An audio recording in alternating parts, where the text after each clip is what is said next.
ആലിഹി വസ്ഹബിഹി അജ്മഈൻ. സ്നേഹധന്യരായ പണ്ഡിത മഹത്തുക്കൾ,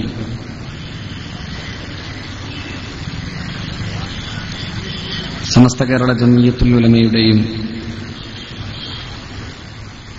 പോഷക സംഘടനകളുടെയും സ്നേഹമുള്ള പ്രവർത്തകർ, അസ്സലാമു അലൈക്കും വറഹ്മത്തുള്ളാഹി വബറകാതുഹു.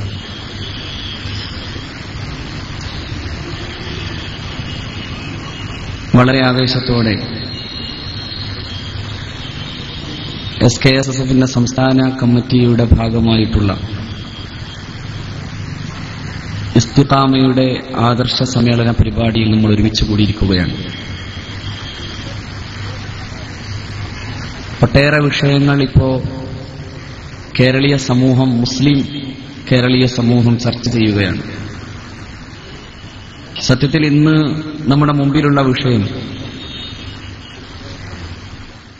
കേരളീയ മുസ്ലിം സമൂഹത്തിന്റെ പ്രശ്നങ്ങൾ അപഗ്രഥിക്കാനും ചർച്ച ചെയ്യാനുമെല്ലാം ഒരേ ഒരു സംഘടനയെ കേരളത്തിലുള്ളൂ എന്നതാണ്. അത് സമസ്ത കേരള ജംഇയ്യത്തുൽ ഉലമ. മറ്റു സംഘടനകൾ പല നിലയിൽ പിൻവാങ്ങുകയോ മാറി നിൽക്കുകയോ ചെയ്യുമ്പോൾ സമുദായത്തിന്റെ പ്രശ്നം ഏറ്റെടുക്കുന്നതിൽ സമസ്ത ഇപ്പോൾ നേതൃത്വം കൊടുക്കുകയാണ്. മാത്രവുമല്ല, കേരളത്തിലെ മതസംഘടനകൾക്ക് ഇപ്പോൾ മതപരിസരത്ത് നിൽക്കാനാവാത്ത വിധം അയോഗ്യതകൾ കൽപ്പിക്കപ്പെടുന്നു എന്നാണ് ബഹുമാന്യനായ ഹമീദ് ഫൈസി സൂചിപ്പിച്ചു പോകുന്നത്. ഓരോ സംഘടനകളുടെയും ഗതികേട് അങ്ങനെയായി മാറിക്കഴിഞ്ഞു. മുജാഹിദ് പ്രസ്ഥാനം മാണിയുടെ സിദ്ധാന്തം പോലെ എന്ന് പറയേണ്ടി വരുമെന്നാൽ മാണിയുടെ സിദ്ധാന്തത്തെ പൂർണ്ണമായി അംഗീകരിക്കുന്നുമില്ലതാണ്. മാണി പറഞ്ഞത് പിളരുന്തോറും വളരുമെന്നാണ്. ഇത് പിളരുന്തോറും പിളർന്നുകൊണ്ടേയിരിക്കുകയാണ്. എത്രയെന്ന് തിട്ടപ്പെടുത്താനാവാത്ത വിധം പിളരുകയാണ്.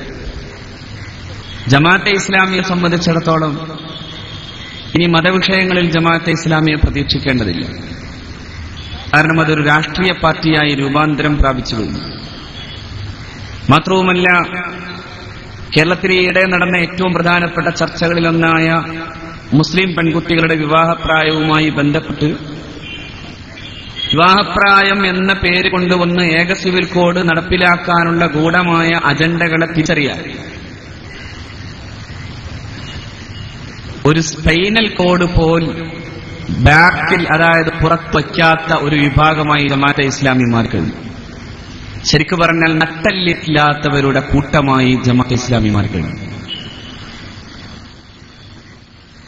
പിന്നെയുള്ളത് നമ്മുടെ കൂടെ ഉണ്ടായിരുന്നു എന്ന് പറയപ്പെടുന്ന വിഭാഗം. കഷ്ടമെന്നേ പറയേണ്ടതുള്ളൂ. ഒന്നും പറയാനാവാത്ത ഗതികെട്ടൊരവസ്ഥയിൽ അവരെത്തിക്കഴിഞ്ഞു. എന്താണ് ഇനി അവർ എന്തെങ്കിലും പൊതുസമൂഹത്തിന്റെ മുമ്പിൽ തലയുയർത്തി പറയാൻ സാധിക്കുക? അഷ്റഫുൽ ഖൽഖ് സ്വല്ലല്ലാഹു അലൈഹി വസല്ലമയുടെ പേരിൽ, വ്യാജമായി കൊണ്ടുവന്ന മുടിയുടെ പേരിൽ ഇനി അനുഭവിക്കാനില്ലാത്ത വിധം അനുഭവിച്ചു കഴിഞ്ഞു. ആ കൂടാരം അന്ധഛിദ്രതയുടെ എപ്പോൾ തകരുമെന്നറിയാത്ത വിധം അശക്തമായ അന്ധഛിദ്രതയിലായി കഴിഞ്ഞു. എന്നാൽ കൂടെയുള്ള ശൈഖുന എന്തേ പറയും? ശൈഖുന ഇനി ആലോചിക്കുന്നത് ഇന്ത്യയിലെങ്ങാനും മോദി അധികാരത്തിൽ വന്നാൽ മോദിയെ എങ്ങനെ വശത്താക്കാമെന്നാണ്. ഞാൻ ഉറച്ചു പറയുന്നു, ഇപ്പോഴും കാന്തപുരത്തിന് മോദിയെ പഠിച്ചു തീർന്നിട്ടില്ലത്രേ. മോഡിയെ സംബന്ധിച്ചുള്ള കൃഷിയും അതുപോലെ തന്നെ റോഡും വെട്ടുന്ന ഒരാളെന്ന അർത്ഥത്തിൽ മോഡിയെ സ്നേഹിക്കണമെന്ന് പറഞ്ഞാൽ ഇപ്പോഴും മോഡിയെ പഠിച്ചു തീർന്നിട്ടില്ല. ഇന്ത്യയിലെ മുസ്ലിങ്ങളെ സംബന്ധിച്ചിടത്തോളം മോഡി സ്വർഗം പണിതു തരാമെന്ന് പറഞ്ഞാലും മോഡിയെ വിശ്വസിക്കാൻ, മോഡിയെ സ്നേഹിക്കാൻ സാധ്യമല്ലാതിരിക്കെ മോഡിയിൽ നിന്ന് കോടികൾ കൈപ്പറ്റിയ കാന്തപുരം MP അബൂബക്കർ മുസ്ലിയാർ ഇനിയും സ്നേഹിക്കാം. പക്ഷേ സമുദായത്തിലെ ഒരൊറ്റ കുട്ടി പോലും അയാൾ അംഗീകരിക്കാനാവാതെ സമുദായത്തിൽ ഒറ്റപ്പെട്ടു നിൽക്കേണ്ട ഗതികേടുണ്ടായിട്ടില്ല. അങ്ങനെ കേരളത്തിലെ എല്ലാ വിഭാഗം മതസംഘടനകളും മാറി നിൽക്കുമ്പോൾ സമുദായത്തിന്റെ കാര്യം പറയാനും അതോടൊപ്പം തന്നെ മതപരമായ വിഷയങ്ങളിൽ ഇടപെടാനും സമസ്ത കേരള ജംഇയ്യത്തുൽ ഉലമക്ക് സാധിക്കും. വളരെ അഭിമാനത്തോടെ സമസ്ത കേരള ജംഇയ്യത്തുൽ ഉലമ അവയ്ക്കെല്ലാം നേതൃത്വം കൊടുക്കുന്നു. അതിന്റെ ഭാഗമാണ് ഈയിടെയായി നടന്നിട്ടുള്ള ചർച്ചകളിൽ പ്രധാനപ്പെട്ട ചർച്ചയായ പെൺകുട്ടികളുടെ വിവാഹവുമായി ബന്ധപ്പെട്ട വിഷയം. പെൺകുട്ടികളുടെ വിവാഹം എന്നതിൽ മാത്രം ഒതുങ്ങുന്നതല്ല സത്യത്തിൽ ആ ചർച്ച. 1937 ബ്രിട്ടീഷ് ഗവൺമെന്റിന്റെ കാലത്ത് ഇന്ത്യയിലെ മുസ്ലിങ്ങൾക്ക് അനുവദിക്കപ്പെട്ട മുസ്ലിം വ്യക്തി നിയമാനുസൃതമായി നടപ്പിലാക്കാവുന്ന കാര്യങ്ങൾക്കുള്ള ഇളവുകൾ, അഭിഷേകമായുള്ള സ്വാതന്ത്ര്യങ്ങൾ മുഴുവനും എടുത്തുകളയാനുള്ള ഗൂഢമായൊരു നീക്കത്തിന്റെ ഭാഗമായിട്ട് കാണണം ഈ വിവാഹപ്രായവുമായി ബന്ധപ്പെട്ട തർക്കത്തിൽ. സിവിൽ കോഡിലേക്ക് ഒരു പൊതുനിയമം വേണമെന്ന് പറയുന്ന എപ്പോഴും മുസ്ലിം വിരുദ്ധ പക്ഷത്തിലെ ഒരു വിഭാഗം ആളുകൾ ശക്തമായി ചേരി നിർത്തിയിട്ടുണ്ട്. 1980കളിൽ നമ്മളത് കണ്ടതാണ്. ഇന്ത്യയുടെ സുപ്രീം കോടതിയുടെ മുമ്പിൽ ഒരു കേസുമായി ബന്ധപ്പെട്ട്, ബീഗം ഷാബാനു കേസുമായി ബന്ധപ്പെട്ട് ഇന്ത്യൻ സുപ്രീം കോർട്ടിൽ YB ചന്ദ്രചൂഡ് എന്ന് പറയുന്ന ജസ്റ്റിസ് അദ്ദേഹം നടത്തിയൊരു പരാമർശവുമായി ബന്ധപ്പെട്ടുകൊണ്ട് ഇന്ത്യയിൽ ഒരു ഏക സിവിൽ കോഡ് നടപ്പിലാക്കണം എന്ന് പറയുന്നൊരവസ്ഥയുണ്ടായി. കോടതികൾ സാധാരണ ചില കാര്യങ്ങൾ പറയുമ്പോഴുണ്ടാകുന്ന ഒരു രീതിയാണ് സേ ഓൺ ദി വേ എന്ന് പറയാറുള്ളത് പോലെ പോകുന്ന വഴിയിൽ ഒരു വർത്തമാനം പറഞ്ഞു പോകുന്ന രീതിയാണ്. അത് കേട്ടതോടെ ഇന്ത്യയിലെ മുസ്ലിം വിരുദ്ധ പക്ഷങ്ങൾ ഒരുമിച്ച് കൂടാൻ തുടങ്ങി. ശരീഅത്ത് മുസ്ലിം പെൺകുട്ടിയുടെ കണ്ണുനീരിന് കാരണമാകുന്നു എന്നായിരുന്നു ഒരു പ്രധാന കാര്യം. അതുകൊണ്ട് മുസ്ലിം പെൺകുട്ടിയുടെ കണ്ണുനീരൊപ്പാൻ വേണ്ടത് ചെയ്യണമെന്ന രൂപത്തിൽ കമ്മ്യൂണിസ്റ്റ് പാർട്ടിയും സംഘപരിവാറും മുസ്ലിം വിരുദ്ധ പക്ഷങ്ങളുമെല്ലാം ഒരുമിച്ച് കൂടി. എല്ലാ വിഭാഗം പാർട്ടികളിലും ഉണ്ടായിരുന്ന മുസ്ലിം വിരുദ്ധർ. അന്ന് ഇന്ത്യൻ നാഷണൽ കോൺഗ്രസിലെ മുസ്ലിം വിരുദ്ധ പക്ഷത്ത് അന്ന് സജീവമായിരുന്ന ഒരാളാണ് ആരിഫ് മുഹമ്മദ് ഖാൻ. ആരിഫ് മുഹമ്മദ് ഖാൻ ഒരു കൃഷ്ണഭക്തനായിരുന്നു എന്നാണ് വായിച്ചിട്ടുള്ളതും കേട്ടിട്ടുള്ളതും. അയാൾ മുസ്ലിം വിരുദ്ധ പക്ഷത്തുറച്ചു നിന്നു. അദ്ദേഹം അന്ന് ആ മന്ത്രിസഭയിലെ ഒരു മന്ത്രിയായിരുന്നിട്ട് കൂടി അദ്ദേഹം അതിശക്തമായി മുസ്ലിം വിരുദ്ധ പക്ഷത്തുണ്ടായി. ആരിഫ് മുഹമ്മദ് ഖാൻ എന്ന പേര് കേൾക്കുന്നത് പോലെ നമ്മൾ അറിയാതെ പറഞ്ഞു പോകുന്ന മറ്റൊരു പേരുണ്ട് കേരളത്തിൽ. അയാൾ എപ്പോഴും വൈദ്യുതി മന്ത്രിയാണ്. ആര്യാടൻ മുഹമ്മദ് എന്നാണ് പേര്. ഒരു ഉലക്കയും തിരിയാത്ത ഒരാൾ രണ്ട് വകുപ്പുകൾ കൈകാര്യം ചെയ്തതിന്റെ കെടുതികൾ കേരളം അനുഭവിച്ചുകൊണ്ടിരിക്കുകയാണ്. അയാളാണ് കേരളത്തിലെ മുസ്ലിം പണ്ഡിതന്മാരെ നോക്കി ഒന്നും തിരിയില്ലെന്ന് പറയുന്നത്. അന്നും അയാൾ കൂടെയുണ്ടായിരുന്നു എന്നത് നമുക്ക് സമാധാനമാണ്. മുസ്ലിം വിരുദ്ധ ചേരിയെ വളരെ കൃത്യമായി നമ്മളന്ന് മനസ്സിലാക്കിയത്. അന്ന് ഏക സിവിൽ കോഡ് എന്ന വാദം കൊണ്ടുവരുമ്പോ, ഏക സിവിൽ കോഡ് സംബന്ധമായ ചർച്ചകൾ നടന്നു വരുമ്പോ, അന്ന് ഇന്ത്യയിലെ പ്രധാനപ്പെട്ട ഒരു ദേശീയ പാർട്ടിയുടെ ജനറൽ സെക്രട്ടറി, തുറന്നു പറഞ്ഞാൽ CPM-ന്റെ ദേശീയ ജനറൽ സെക്രട്ടറിയോട് ഡൽഹിയിൽ വെച്ച് പത്രക്കാർ ചോദിച്ചൊരു ചോദ്യമുണ്ട്. ഏക സിവിൽ കോഡ് എന്നതുകൊണ്ട് അങ്ങ് ഉദ്ദേശിക്കുന്ന കോഡ് ഏതാണ്? അദ്ദേഹം വിക്കി മറുപടി പറയുന്ന ആളായതുകൊണ്ട് തന്നെ വിക്കി തന്നെ മറുപടി പറഞ്ഞു, ഞാൻ ഉദ്ദേശിച്ചത് ഹിന്ദു കോഡ് കൊണ്ടുവരണമെന്നാണ്. ഹിന്ദു കോഡ് കൊണ്ടുവന്നാൽ എന്താ ഉണ്ടാവുക? ഞാൻ പറഞ്ഞാൽ നമ്മളെ മുസ്ലിങ്ങൾ വിവാഹം ചെയ്യുന്നതിന്റെ രീതി പ്രകാരം വിവാഹം ചെയ്യുന്നതിന് പകരം ഇതുപോലൊരു സ്ഥലത്ത് ഒരു നിറപറയും അതുപോലെ തന്നെ നിലവിളക്കും കൊണ്ടുവന്ന് രണ്ട് മാലിന്യങ്ങൾ പരസ്പരം അങ്ങോട്ടും ഇങ്ങോട്ടും ചാർത്തി നടത്തേണ്ട വിവാഹ പരിപാടികൾ നടക്കേണ്ടി വരും. നാളെ എങ്ങും പരിസ്ഥിതിവാദക്കാരും കൂടി രംഗപ്രവേശം ചെയ്താൽ മുസ്ലിങ്ങളുടെ ശ്മശാനങ്ങളിൽ ഖബറടക്കമെന്ന പരിപാടി അവസാനിപ്പിച്ചിട്ട് പൊതു ശ്മശാനങ്ങളിൽ കൊണ്ടുപോയി കത്തിക്കേണ്ടി വരും. സാക്ഷാൽ EM ശങ്കര നമ്പൂതിരിപ്പാട് ആലോചിച്ചതും പറഞ്ഞതും അത് തന്നെയാണ്. EM ശങ്കര നമ്പൂതിരിപ്പാടിന്റെ ആ വർത്തമാനത്തെയും അതോടൊപ്പം തന്നെ മുസ്ലിം വിരുദ്ധ പക്ഷത്തെയും ഒന്ന് ചെറുത്തത് മുസ്ലിങ്ങളുടെ കൂട്ടായ്മയായിരുന്നു. അതിന്റെ ഒപ്പം നിൽക്കാതെ പോയവരിൽ ഒരാളാണ് കാന്തപുരം FP അബൂബക്കർ മുസ്ലിയാർ. ഇന്നും അയാൾ പറയുന്നത് ശരീഅത്ത് വിഷയങ്ങളിൽ അഭിപ്രായ രൂപീകരണമുണ്ടാകണം എന്നാണ്. രണ്ട് വംഗത്വമാണ് അയാൾ അതുകൊണ്ട് ഉദ്ദേശിച്ചത്. ഒന്ന് മതപരമായ വംഗത്വമാണ്, എന്തുകൊണ്ടെന്നാൽ ശരീഅത്ത് അല്ലാഹുവിന്റെ പരിശുദ്ധ റസൂൽ സ്വല്ലല്ലാഹു അലൈഹി വസല്ലമ തങ്ങൾ എന്ന ശരീഅത്തിലൂടെ പൂർണ്ണമായതാണ്. ആ ശരീഅത്ത് അവസാനിപ്പിച്ച് പൂർത്തീകരിക്കപ്പെട്ട ഒരു കാര്യം, ലോകത്തൊരു നിയമത്തിനും ഭേദഗതി ചെയ്യാൻ പാടില്ല എന്ന് വിശ്വസിക്കുന്നവരാണ് മുസ്ലിങ്ങൾ. അത് ജനാധിപത്യ രീതിയിൽ പോലും അങ്ങനെ ഒന്ന് പാടില്ലാത്തതുകൊണ്ട് തന്നെയാണ് ഇന്ത്യ മഹാരാജ്യത്തിന്റെ ഭരണഘടന വളരെ കൃത്യമായി നമുക്ക് പറഞ്ഞു തന്നത് ഇന്ത്യയിലെ എല്ലാ വിഭാഗം ജനങ്ങൾക്കും നൽകപ്പെട്ടതുപോലെ ഇന്ത്യയിലെ ന്യൂനപക്ഷ വിഭാഗങ്ങൾക്ക് പ്രത്യേകമായ ചില അവകാശങ്ങൾ നൽകി. ഇന്ത്യയുടെ ഭരണഘടനയുടെ article 29 protection of minority rights എന്ന പേരിൽ ന്യൂനപക്ഷ വിഭാഗങ്ങളുടെ അവകാശ സംരക്ഷണ കാര്യത്തിൽ രാജ്യം ഇടപെടാൻ പോലും പാടില്ല എന്നെഴുതി വച്ചു. If there is any minority culture which wants to preserve its culture, script and language, the state shall not impose upon it any culture which may be locals or otherwise എന്ന് പറയുന്നുണ്ട് നമ്മുടെ ഭരണഘടന. രാജ്യത്തൊരു ന്യൂനപക്ഷ സമൂഹം അവരുടെ സംസ്കാരം സംരക്ഷിക്കണമെന്ന് ആലോചിച്ചാൽ അവർക്ക് മേൽ മറ്റൊന്നും ദേശീയമോ പരദേശീയമോ ആകട്ടെ അടിച്ചേൽപ്പിക്കാൻ പാടില്ല എന്ന് പറഞ്ഞതാണ് ഇന്ത്യയുടെ ഭരണഘടന. ഈ ഭരണഘടനാപരമായ അവകാശത്തെക്കുറിച്ച് പോലുമുള്ള വങ്കുത്തം കൊണ്ടാണ് കാന്തപുരം പറഞ്ഞത് ഇത് അഭിപ്രായ രൂപീകരണത്തിന്റെ ഭാഗമാക്കണം. ന്യൂനപക്ഷാവകാശങ്ങൾ അഭിപ്രായ രൂപീകരണത്തിന് വിട്ടുകൊടുക്കേണ്ടതല്ല. അതുകൊണ്ടാണ് അന്ന് ഇന്ത്യയുടെ ജനാധിപത്യത്തിന്റെ മുറ്റത്ത് നിന്ന് 1984 മുസ്ലിം ഇന്ത്യയുടെ തന്നെ ശബ്ദമായ ബഹുമാന്യനായ ഗുലാം അഹമ്മദ് ബനാത്വാല സാഹിബ് ഇന്ത്യയുടെ പാർലമെന്റിൽ അദ്ദേഹം ഒരു ബില്ല് തന്നെ കൊണ്ടുവന്നു. ആ ബില്ല്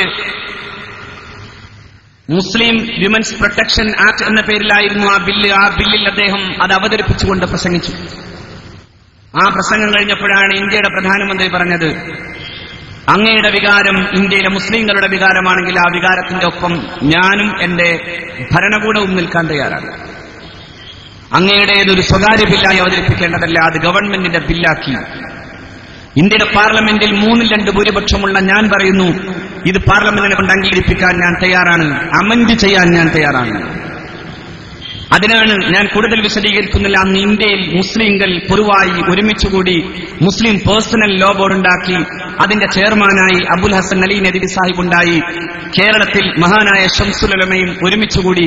അങ്ങനെ ഉണ്ടായ മൂവ്മെന്റുകളുടെ ഒക്കെ ഫലമായിരുന്നു ഇന്ത്യയിലെ മുസ്ലിങ്ങൾക്ക് ശരീഅത്തനുസൃതമായി ജീവിക്കാൻ സാധ്യമാകുന്ന കാര്യങ്ങളിൽ വിട്ടുവീഴ്ചയില്ല എന്ന് പറയേണ്ടി വന്നു. അന്ന് സാക്ഷാൽ EM ശങ്കരൻ നമ്പൂതിരിപ്പാട് അവസാനം വരച്ചു എന്നതാണ് നാം ഒന്ന് കണ്ടത്. ഞാൻ ഓർമ്മിപ്പിക്കുന്നു, ഇപ്പോ ഈ പുതിയ വിവാദവുമായി ബന്ധപ്പെട്ട് മുസ്ലിം മതപണ്ഡിതന്മാരെ, പ്രത്യേകിച്ചും സമസ്ത കേരള ജംഇയ്യത്തുൽ ഉലമയുടെ പണ്ഡിത മഹത്തുക്കളെ, അവർ മുസ്ലിം പെൺകുട്ടികളെ വിദ്യാഭ്യാസപരമായി പിന്നോക്കം വലിക്കാനാണ്, മുസ്ലിം പെൺകുട്ടികളെ തടവറയിൽ നിർത്താനാണ് എന്നൊക്കെ പറയുകയും അതോടൊപ്പം തന്നെ വങ്കുത്തമാണെന്ന് പറയുകയും ചെയ്യുന്നവർ ആലോചിക്കണം. EM ശങ്കരൻ നമ്പൂതിരിപ്പാടിന്റെ ബൗദ്ധിക ശേഷിയുടെ 4 അയലത്ത് പോലും എത്താൻ സാധിക്കാത്ത പുതിയ തലമുറയിലെ നേതാക്കന്മാരും അതുപോലെ കൊച്ചുകുട്ടികളും ആലോചിക്കണം. EM ശങ്കരൻ നമ്പൂതിരിപ്പാടിനെ ക്ഷാവരപ്പിച്ച സമുദായത്തിന് നിങ്ങളൊരു പുല്ലുമല്ല എന്ന ബോധ്യം നിങ്ങൾക്കുണ്ടാകും. CPM-ഉം അതുപോലെ തന്നെ ജനസംഘവും കാന്തപുരവും കൂടിയതിൽ നമുക്ക് വിഷമമില്ല. അതങ്ങനെ പ്രതീക്ഷിക്കേണ്ടതുള്ളൂ, അങ്ങനെ തന്നെ നടക്കേണ്ടതുള്ളൂ. പക്ഷെ അതിൽ പണ്ടാരോ പറഞ്ഞതുപോലെ കാമുകനും കാമുകിയും തൂങ്ങി നിൽക്കുന്നത് കണ്ടപ്പോ കൂടെ കയറി മറ്റൊരുത്തിനും തൂങ്ങിച്ചത്ത പോലെ. അത് കണ്ടൊരു കവി ചോദിച്ച ചോദ്യമുണ്ടല്ലോ, എടാ എരപ്പാളി നീ എന്തിനു തൂങ്ങി എന്ന്. എന്റെ ഭാഷ അത്രയങ്ങ് മോശമാകേണ്ടതില്ലായിരുന്നു എന്ന് തോന്നിയാലും എന്തിനാണാവോ മുസ്ലിം സമുദായത്തിന്റെ രാഷ്ട്രീയ പതാകയേന്തി നടക്കുന്നവരിൽ ചില കൊച്ചുകുട്ടികൾ ഇങ്ങനെ തൂങ്ങാൻ നടന്നത് എന്ന് മനസ്സിലായില്ല. തൂങ്ങിയവർ സത്യത്തിൽ തൂങ്ങിയത് തന്നെ എന്ന് മാത്രമേ പറയാനുള്ളൂ. മുസ്ലിം പണ്ഡിതന്മാർ ചെയ്ത്, മുസ്ലിം നേതാക്കൾ ചെയ്തത്, സമുദായ നേതൃത്വത്തെ വിളിച്ചുമുട്ടിയതിന്റെ പ്രധാനപ്പെട്ട കാര്യം 2006 നിയമമാക്കപ്പെട്ട ചൈൽഡ് മാരേജ് പ്രോഹിബിഷൻ ആക്ട് എന്ന പേരിൽ PCMA എന്ന് പറയുന്ന ആക്ട് കേരളത്തിലെ മുസ്ലിം പെൺകുട്ടികൾ വിവാഹം ചെയ്യപ്പെടുന്ന സമയത്ത് അത് കൂടുതൽ ആക്ട് ചെയ്യാൻ തുടങ്ങുന്നു എന്ന് വന്നപ്പോഴാണ്. ഞാൻ അങ്ങനെ തന്നെ പറയാൻ കാരണം ഇന്ത്യയിലെമ്പാടും ശിശു വിവാഹങ്ങൾ നിരന്തരം നടക്കുന്നുണ്ട്. ആരാ എതിർക്കാറുള്ളത്? 60% ഇന്ത്യയിലെ 20ഓളം സംസ്ഥാനങ്ങളിൽ 18 താഴെ വിവാഹം നടക്കുന്നുണ്ട്. ആരും അത് ചോദ്യം ചെയ്യുന്നില്ല. ഒരു കോടതിയും ഒരു സുവമോട്ട് എടുക്കുന്നില്ല. ഒരാളും പത്രപ്രവർത്തകനും അതിന്റെ പിന്നാലെ പോകുന്നില്ല. ഈ പേപ്പട്ടി വിഷബാധ ഏറ്റ പോലെ മാധ്യമപ്രവർത്തകർ അതിന്റെ കൂടെ ഒന്നും പോകുന്നതുമില്ല. അവിടെയെങ്ങാനും പോയി അത് പറയാൻ കോൺഗ്രസിന് ധൈര്യമില്ല, അവിടെയെങ്ങാനും പോയി അത് പറയാൻ BJPക്ക് ധൈര്യമില്ല. ഉത്തരേന്ത്യയിൽ, ഝാർഖണ്ഡിൽ, അതുപോലെ ആന്ധ്രാപ്രദേശിൽ എന്തിനധികം 40 കൊല്ലക്കാലം CPM ഭരിച്ച പശ്ചിമ ബംഗാളിലെയും കഥ ഇത് തന്നെയാണ്. 50%-ലേറെ നടക്കുന്ന വിവാഹങ്ങൾ 18 താഴെയാണ്. അടിയന്തിരമായ ചില സാഹചര്യങ്ങൾ ഉണ്ടായപ്പോ കേരളത്തിലെ മുസ്ലിങ്ങൾക്കിടയിൽ നടക്കുന്ന വിവാഹം മാത്രം ചർച്ച ചെയ്യപ്പെടുകയാണ്. കേരളത്തിൽ തന്നെയും പട്ടികജാതി പട്ടികവർഗങ്ങൾക്കിടയിൽ നടക്കുന്ന ദളിത് വിഭാഗങ്ങൾ നടക്കുന്നത് ഇതിലേറെ ആയിട്ട് പോലും അതൊന്നും ആരുടെയും കണ്ണിൽപ്പെടുന്നില്ല. ഈ ഒരു സാഹചര്യം ഉണ്ടായപ്പോ നമ്മുടെ മഹാരഥന്മാരായ ഹാലിമാർ, അതുപോലെ തന്നെ ആ നിക്കാഹിന് കാർമ്മികത്വം വഹിച്ചവർ, അതുപോലെ തന്നെ അതിന് കൈനീട്ടിക്കൊടുത്തവൻ, അതോടൊപ്പം തന്നെ അതിന് ആ പെൺകുട്ടിയെ വിവാഹം ചെയ്തു കൊടുത്ത പിതാവ്, ഇവരെല്ലാവരും 2 കൊല്ലം വരെ ശിക്ഷിക്കപ്പെടാവുന്ന കുറ്റകൃത്യം ചെയ്തവരാണെന്ന് പറയുകയാണ്. റിഗറസ് ഇംപ്രസൺമെന്റ് എന്നാണ് പറയാറ്. അതായത് കടും തടവിലിടുകയാണ്. കടുത്ത തടവിലാണ് അങ്ങനെ ഇടപെടുന്നത് എന്ന് വരിക. 2 വർഷം. മാത്രവുമല്ല, വേണമെങ്കിൽ കോടതി നിശ്ചയിക്കുന്ന 1 ലക്ഷം വരെ പോകുന്ന പിഴയും കൂടി ഇതിലേക്ക് ചേർക്കാം. അങ്ങനെ തടവും പിഴയും കൂടി കൊടുക്കണമെന്ന് വരികയാണിതിൽ. ഇത് പ്രകാരം ആരെയെങ്കിലും വിവാഹം ചെയ്ത മുഖ്യ പരികർമ്മിയും, അതുപോലെ തന്നെ വിവാഹം ചെയ്തു കൊടുത്ത രക്ഷാധികാരിയും, വിവാഹത്തിന് കൈനീട്ടിയ ചെറുപ്പക്കാരനും, വിവാഹത്തിന്റെ ദിവസത്തിൽ അവിടെ ഇരുന്ന് അത് സാക്ഷി എഴുതി വെച്ച സാക്ഷി, പിന്നെ അതിന് സാക്ഷിയായവനും എല്ലാം പ്രതിയാകപ്പെടുകയാണ്. കേരളത്തിലെ, പ്രത്യേകിച്ചും നമ്മുടെ ഈ നാടുകളിൽ പലയിടങ്ങളിലും ഇത് വിഷയമാണ് എന്ന് വന്നപ്പോൾ സമുദായത്തിന്റെ പ്രശ്നം ഏറ്റെടുക്കാൻ സമസ്ത തയ്യാറായി. അതുകൊണ്ടാണ് സമസ്ത കേരള ജംഇയ്യത്തുൽ ഉലമ മറ്റു സമുദായ നേതാക്കളെ എല്ലാം വിളിച്ചു. അതിന്റെ ഭാഗമായി ആലോചിച്ചത്, ഈ നിയമത്തിൽ ഒരുപാട് വൈരുദ്ധ്യങ്ങൾ നിലനിൽക്കുന്നു എന്നതുകൊണ്ട് ആ വൈരുദ്ധ്യങ്ങൾ മാറ്റാൻ ഇന്ത്യയുടെ ഉന്നത നീതിപീഠത്തെ സമീപിക്കണം എന്നൊരു കാര്യം മാത്രമാണ് സമസ്തയുടെ നേതാക്കളും സമുദായ നേതാക്കളും ആലോചിച്ചത്. അതൊരു വലിയ തെറ്റായിപ്പോയി എന്ന രൂപത്തിലാണ് മാധ്യമങ്ങൾ പ്രചരിപ്പിച്ചത്. ഇവിടെ ആരും കോടതിയെ ശുംഭൻ എന്ന് വിളിച്ചില്ല. അതുപോലെ തന്നെ കോടതിയുടെ ഏതെങ്കിലും ഒരു പരാമർശത്തിന്റെ പേരിൽ തെരുവുകളിൽ പ്രശ്നങ്ങളുണ്ടാക്കിയില്ല, പ്രശ്നങ്ങൾ ഉണ്ടാക്കുമെന്ന് പറഞ്ഞില്ല. ജനാധിപത്യത്തിന്റെയും നിയമവ്യവസ്ഥയുടെയും ഉള്ളിൽ ഒതുങ്ങി നിന്നുകൊണ്ട് ഈ നിയമത്തെ എങ്ങനെ വ്യാഖ്യാനിക്കണമെന്നറിയാനാണ് ഇന്ത്യയുടെ പരമോന്നത നീതിപീഠത്തെ സമീപിക്കണമെന്നാലോചിച്ചത്. അതുമാത്രമാണ് കേരളത്തിലെ പണ്ഡിതന്മാർ ചെയ്തത്, സമസ്തയുടെ പണ്ഡിതന്മാർ ചെയ്തത്. ഇക്കാര്യം ഇതിനേക്കാൾ മുമ്പ് തന്നെ ഇന്ത്യയുടെ സുപ്രീം കോർട്ടിന്റെ മുമ്പിൽ ഈ വിഷയ സംബന്ധമായി കൊടുക്കപ്പെട്ട റിട്ടിൽ ഇതിൽ വൈരുദ്ധ്യങ്ങളുണ്ടെന്നും ആ വൈരുദ്ധ്യങ്ങൾ പരിശോധിക്കണമെന്നും ഇന്ത്യയുടെ സുപ്രീം കോർട്ട് തന്നെ പറയുന്നുണ്ട്. മതപണ്ഡിതന്മാർ പലപ്പോൾ വങ്കത്വമായി, വിഡ്ഢിത്തമായി, പോയത്തമായി, വിദ്യാഭ്യാസമില്ലാത്തതായി, അങ്ങനെ പലതുമായി. ചില ആളുകളൊക്കെ പറഞ്ഞു കേട്ടാൽ ഇവർക്കൊക്കെ ആകെ വിവരം കൂടിയിട്ട് തല കുനിയാതെ നിൽക്കുകയാണെന്ന് തോന്നിപ്പോകും. കേരളത്തിൽ ഈ അടുത്തിടെ കേരള ഹൈക്കോടതിയിലെ ജസ്റ്റിസ് തന്നെ ഒരു പരാമർശം നടത്തിയല്ലോ. ഞാൻ പറയുന്നു, അത് പണ്ഡിതന്മാരുടെ ഗുരുത്തക്കേടാണ്. ജസ്റ്റിസ് ഹാറൂൺ റഷീദ് കേരളത്തിലെ പ്രതിപക്ഷ നേതാവിനെ നോക്കി പറഞ്ഞത് എത്ര ക്ലാസ് പഠിച്ചിട്ടുണ്ട് എന്ന ചോദ്യമാണ്. അപ്പോ വക്കീല് പറഞ്ഞ് 7ാം ക്ലാസ്സേ പോയിട്ടുള്ളൂ എന്നാണ്. 7ാം ക്ലാസ് തന്നെ തിരിച്ചു പോയിട്ടുണ്ടോ എന്നത് സംശയമാണ്.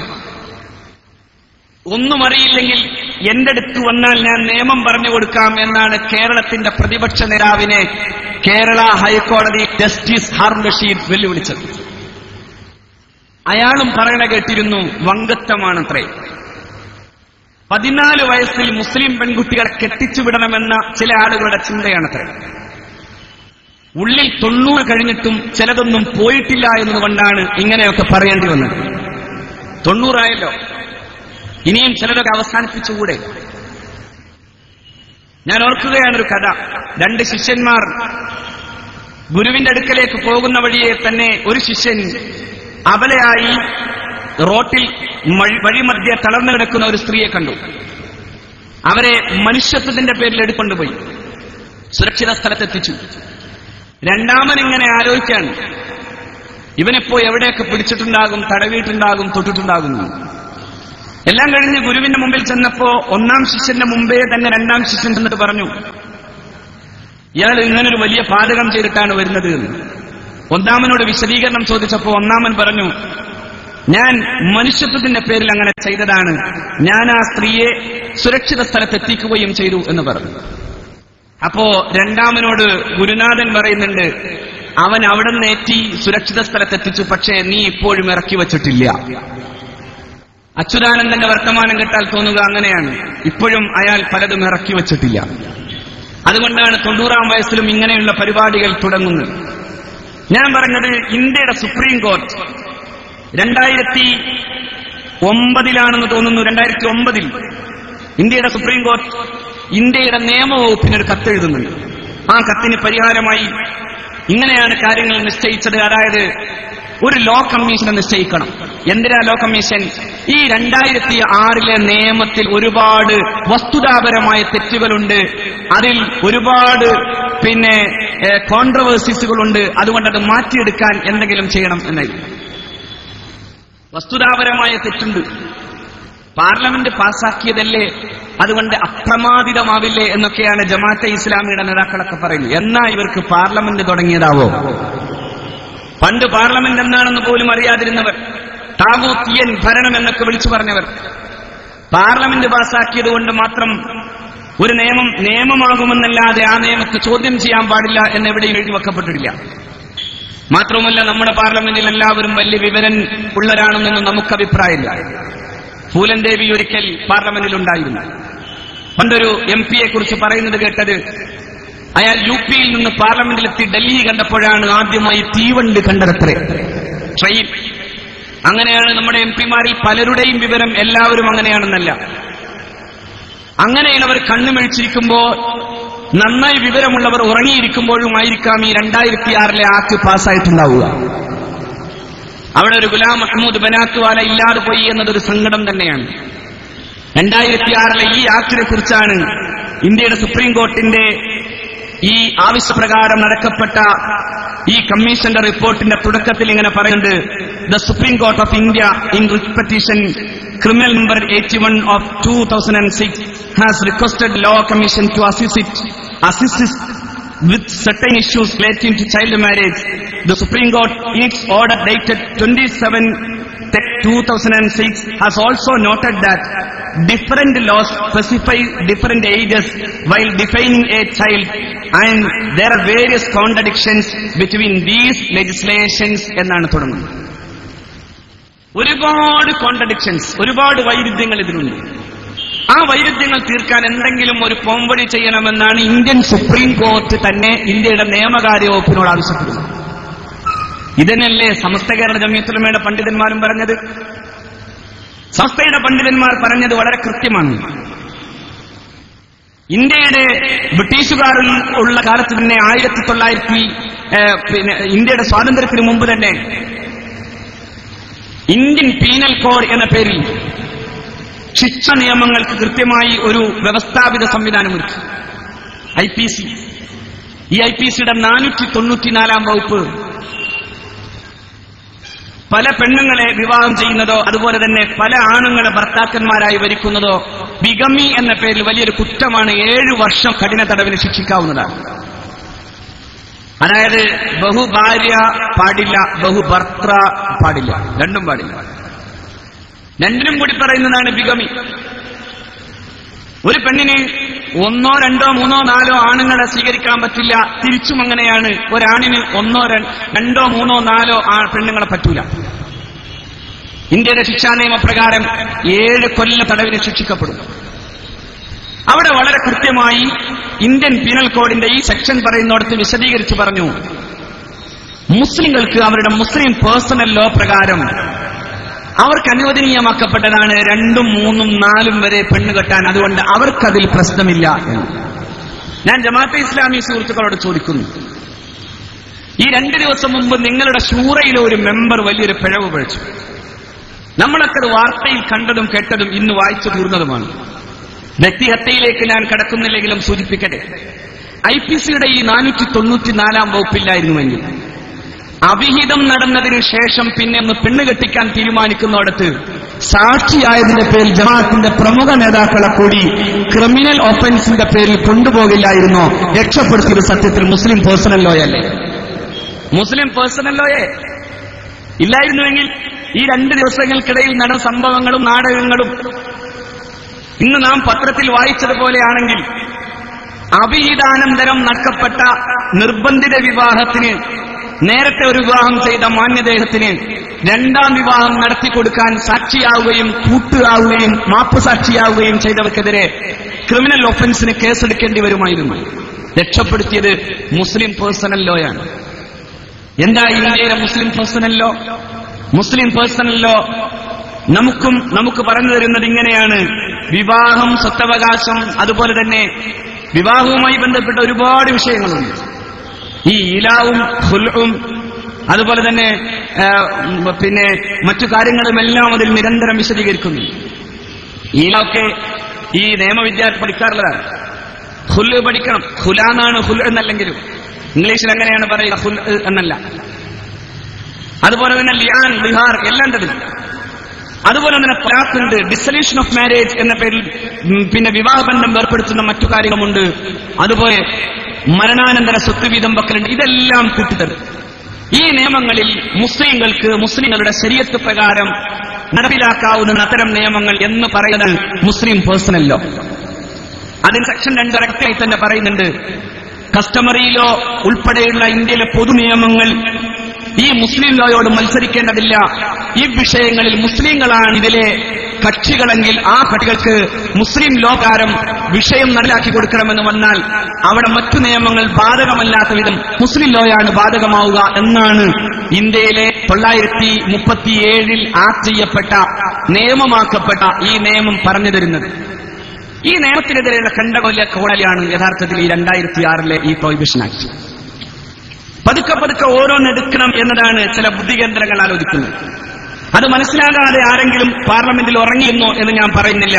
ശരിക്കു പറഞ്ഞാൽ കെട്ടിടം ഭദ്രമായിരിക്കെ അതിന്റെ ഓരോ കല്ലുകൾ പതുക്കെ അടർത്തിമാറ്റി കെട്ടിടത്തിന്റെ ശക്തിയെ, അത് ഭദ്രതയെ ഇല്ലായ്മ ചെയ്യാനുള്ള തന്ത്രങ്ങളുടെ ഭാഗമാണ് 2006 പ്രൊഹിബിഷൻ ആക്ട്. ഈ പ്രൊഹിബിഷൻ ആക്ട് മുസ്ലിങ്ങൾക്ക് കൂടി ബാധകമാക്കി. അന്ന് വലിയ വിഷയമില്ലാത്തതുകൊണ്ട് ആ കാര്യങ്ങൾ നടന്നുപോയെങ്കിലും പിന്നെ കേരളത്തിലാണ് ഇങ്ങനെ ചില ആളുകൾ മാധ്യമങ്ങളുടെ സഹായത്തോടു കൂടി മുസ്ലിങ്ങൾക്കിടയിലെ വിവാഹത്തെക്കുറിച്ച് ആലോചിക്കാൻ തുടങ്ങി. നിങ്ങൾ ആലോചിക്കൂ, ഇന്ത്യയിലെ 20 സംസ്ഥാനങ്ങളുടെ കഥ പറഞ്ഞു തരുന്ന ഈ റിപ്പോർട്ട് തന്നെ പറഞ്ഞു തരുന്നത് ഇന്ത്യയിൽ 60% നടക്കുന്നതാണ്. ആരും അത് ചൊല്ലിയ പോലില്ല.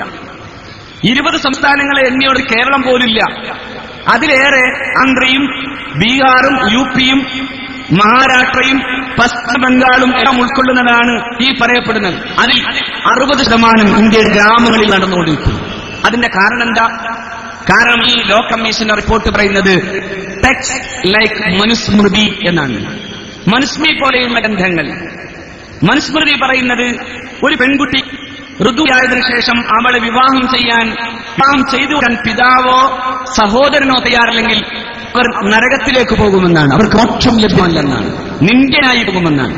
അതുകൊണ്ട് തന്നെയാണ് മനുസ്മൃതിയാണ് ഏറ്റവും പ്രധാനപ്പെട്ട ചാലക ശക്തിയായി വർത്തിക്കുന്നത്, ഇന്ത്യയിൽ ശിശുവിവാഹങ്ങൾക്ക് കാരണമാകുന്നത് എന്നാണ് ഈ ലോ കമ്മീഷന്റെ റിപ്പോർട്ട്.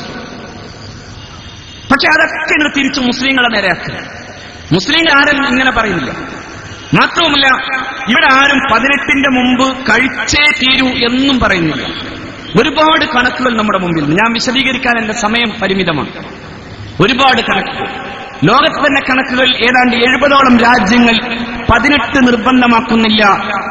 വേണ്ടി വന്നാൽ 16ഉം അതോടൊപ്പം തന്നെ 16ൽ തന്നെ കഴിക്കണം എന്ന് വന്നാൽ അവിടെ with the consent of court, കോടതിയുടെ അനുവാദ പ്രകാരം അത് നടപ്പിലാക്കണം എന്നാണ് നിയമം വെച്ചത്. ആഗോള കത്തോലിക്ക സഭയുടെ ആസ്ഥാന നഗരിയായ വത്തിക്കാൻ വരെ അങ്ങനെയാണ് നിയമം വെച്ചത്. പരിഷ്കൃത ലോകം മുഴുവൻ പോകുന്ന അമേരിക്കയിൽ വരെ അതാണ് നിയമം. കാലിഫോർണിയയിൽ നിയമം അതാണ്. ഇതെല്ലാം ഇരിക്കെ ലോകത്തിന്റെ തന്നെ സ്വഭാവം ഇങ്ങനെ ഇരിക്കെ കേരളത്തിൽ ചില മുസ്ലിം സമൂഹത്തിലെ ചില മഹല്ലുകളിൽ നടക്കുന്ന കാര്യങ്ങളെ മാത്രം ചർച്ചയ്ക്ക് കൊണ്ടുവരുന്നത് മുസ്ലിം ഇഷ്യൂ കൊണ്ടുവന്ന് അതിനെ മാധ്യമങ്ങൾക്കിടയിൽ ചർച്ച ചെയ്യിപ്പിച്ച് മുസ്ലിങ്ങൾ പ്രാകൃതരാണെന്ന് വരുത്താനുള്ള ചില ഗൂഢനീക്കങ്ങളുടെ ഫലമാണ്. ഞാനൊന്നും ഓർമ്മിപ്പിക്കുന്നു, സമസ്തയുള്ളിടത്തോളം സമസ്തയുടെ അഭിവന്ദരായ നേതാക്കളും ഈ അണികളും സമ്മതിച്ചു തരില്ല ശരീഅത്തുൽ ഇസ്ലാമിനെ തൊടാൻ. കാരണം അവരെ സംബന്ധിച്ചിടത്തോളം അവരുടെ ജീവനാണ്, നമ്മുടെ ജീവനാണ്. അള്ളാഹുവിന്റെ പരിശുദ്ധ ദീൻ ശരീഅത്തുൽ ഇസ്ലാം നിലനിൽക്കണമെന്ന കാര്യത്തിൽ ഇന്ത്യയിൽ എല്ലാ കാലത്തും മുസ്ലിങ്ങൾ ഒരേ ശബ്ദത്തിലാണ്. ഇന്ത്യയുടെ ആദ്യത്തെ പാർലമെന്റിലും അഭിവന്ദരായ നമ്മുടെ നേതാക്കൾ കൃത്യമായി പറഞ്ഞതാണ്. ഇന്ത്യയുടെ ഭരണഘടനാ ശില്പികൾ ഒരുമിച്ച് കൂടുന്ന അതിന്റെ പാർലമെന്ററി അസംബ്ലിയിലും ബഹുമാന്യനായ ബീപോക്കർ സാഹിബും അതുപോലെ തന്നെ ഖായിദെ മില്ലത്തിനെയും പോലെയുള്ള നേതാക്കൾ ശക്തമായി പറഞ്ഞതാണ്. അത് തൊടാൻ അന്ന് ജവഹർലാൽ നെഹ്റു തയ്യാറായിട്ടില്ലെങ്കിൽ ഇന്ന് അതിനോളം വരാത്തവർക്ക് സാധ്യമല്ല, അത് സമ്മതിച്ചു തരാൻ ഇന്ത്യയിലെ മുസ്ലിങ്ങൾക്കൊട്ട് സാധ്യമല്ല. അതിശക്തമായി മുന്നോട്ട് പോകാനാണ് സമസ്തയുടെ തീരുമാനം. സുപ്രീം കോടതിയിലേക്ക് പോകും, ജനകീയമായി ഈ വിഷയത്തിൽ കാര്യങ്ങളെ ബോധ്യപ്പെടുത്തും. ആരെതിർത്താലും സമസ്ത കേരള ജംഇയ്യത്തുൽ ഉലമ ഒറ്റക്ക് നിന്ന് തന്നെ ഇത് പോരടിച്ച് ജയിക്കും. കാരണം സമുദായ സംഘടനകൾക്ക് തോന്നുന്നത് പോലെ പറയാം, പക്ഷെ സമസ്തക്കതിന് സാധ്യമല്ല. സമുദായത്തിൽ മതസംഘടനകൾ എന്ന് പറയുന്ന ജമാഅത്തെ ഇസ്ലാമിക്കോ മറ്റുള്ളതിനോ എന്ത് വേണമെങ്കിലും പറയാം, സമസ്തയ്ക്ക് അങ്ങനെ പറയാനാവില്ലല്ലോ. സമസ്ത അള്ളാഹുവിന്റെ വിശുദ്ധ ദീൻ സംരക്ഷിക്കാൻ സ്ഥാപിതമായ പ്രസ്ഥാനം. അതുകൊണ്ട് തന്നെ ശരീഅത്തനുസൃതമായി ജീവിക്കേണ്ട ഇന്ത്യയിലെ മുസ്ലിങ്ങളുടെ അവകാശങ്ങളിൽ തൊട്ടുകളിക്കാൻ തയ്യാറായാൽ എന്താണോ 1984 ഉണ്ടായത് അത് ആവർത്തിക്കപ്പെടുക തന്നെ ചെയ്യും. ഇന്ത്യയിലെ മുസ്ലിങ്ങൾ ഒറ്റക്കെട്ടായി നിന്ന് തന്നെ ഇത് പരാജയപ്പെടുത്തും. അതിന്റെ ഭാഗമായി ഇതിനെ കാണും. അതുകൊണ്ട് ഈ വിഷയത്തിൽ ഒരു ക്ലാരിഫിക്കേഷന്റെയും ആവശ്യമില്ലാത്ത വിധം സമസ്ത പറഞ്ഞത്, പണ്ഡിതന്മാർ പറഞ്ഞത് ഇന്ത്യയുടെ സുപ്രീം കോർട്ടിന്റെ മുമ്പിൽ ചെല്ലണം, അങ്ങനെ പരിഹരിക്കണം എന്ന രൂപത്തിൽ നിയമപരമായൊരു വിഷയം കാണാൻ ആലോചിച്ചപ്പോ അതിനെതിരായിട്ടാണ് ഈ മാധ്യമപ്പടകളും അതോടൊപ്പം തന്നെ മുസ്ലിം വിരുദ്ധ പക്ഷവും. മുസ്ലിം വ്യക്തിത്വത്തെ സ്വന്തമായി പറയാൻ കഴിയാത്ത ചിലർ അല്ലേ, എമ്മൻ കാരശ്ശേരി എന്നൊക്കെ കേട്ടാൽ നമ്മൾ വിചാരിക്കുക വേറെന്തോ പേരാണ്. പക്ഷെ അത് സത്യത്തിൽ മൊയ്തീൻ, നടുക്കണ്ടി മൊയ്തീൻ കാരശ്ശേരി എന്നാണ് പറയാൻ അയാൾക്ക് പേടിയാണ്. നടുക്കണ്ടി മൊയ്തീൻ കാരശ്ശേരി. പക്ഷെ സ്വന്തം വ്യക്തിത്വത്തെ മറച്ചു വച്ചിട്ടാണ് ഇവിടെ കുറെ ആളുകൾ അങ്ങനെ പലതും ചെയ്തിട്ടുണ്ട്. ചിലർ മുസ്ലിം പെൺകുട്ടികളുടെ വികാരമറിയാൻ വേണ്ടി, ഒരുപാട് പോകണ്ടെന്ന് എനിക്ക് പറയാനുള്ളൂ, വികാരമറിയാൻ വേണ്ടി കണക്കെടുപ്പ് പോയി. അവർക്കൊക്കെ ധാർമ്മികതയോ മതമോ ഒന്നും ബാധകമാകില്ല. സമസ്തയെ സംബന്ധിച്ചിടത്തോളം ഇത് പ്രധാനമാണ്. അതുകൊണ്ട് കൊക്കിൽ ജീവനുണ്ടെങ്കിൽ ശരിക്കിനെ തൊട്ടുകളിക്കാൻ അനുവദിക്കുന്ന പ്രശ്നമില്ല എന്നാണ് നമുക്ക് പറയാൻ. അല്ലാഹു റബ്ബുൽ ഇസ്സത്ത് നമ്മെ സഹായിക്കുമാറാകട്ടെ. വആഖിറു ദഅവാനാ അൽഹംദുലില്ലാഹി റബ്ബിൽ ആലമീൻ. വിഷയങ്ങളൊക്കെ തുടരും ഇൻഷാ അല്ലാഹ്. അസ്സലാമു അലൈക്കും വറഹ്മത്തുള്ളാഹി വബറകാതുഹു. മഗ്‌രിബ് നിസ്കാരത്തിന് വേണ്ടി ചെയ്യുകയാണ്. വടക്കാകത്തേക്ക് നീങ്ങിയ ചെറിയ പള്ളിയാണുള്ളത്. അതേസമയം തെക്ക് ഭാഗത്ത്